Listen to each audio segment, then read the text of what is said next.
ఈ రోజున వ్యభిచార పాపం, జారత్వం విచ్చలవిడిగా పెరిగిపోతున్న పరిస్థితి.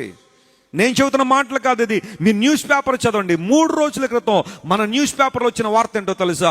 13 నుండి 15 సంవత్సరాల లోపు ఉన్న యవనస్తులందరూ గర్భాలు ధరిస్తున్నారు అని న్యూస్ పేపర్లో వచ్చింది. మన రాష్ట్రంలో 2500 మంది గర్భాలు ధరించారంట ఈ సంవత్సరంలో. విచారం కాదా ఇది? దుఃఖం కాదా? 13 నుండి 15 సంవత్సరాలు అంటే 8 నుండి 10వ తరగతి చదువుతున్న ఆడపిల్లలు గర్భాలు ధరించడం. అందులో 500 మందికి ప్రసవాలు అయిపోయినాయట. చిన్నపిల్లలకి జన్మనిచ్చేశారు వాళ్ళు. ఎడిపోతుంది సమాజం. ఎందుకు ఇలాంటి మాటలు, ఇలాంటి విషయాలు చెప్పాల్సి వస్తుంది?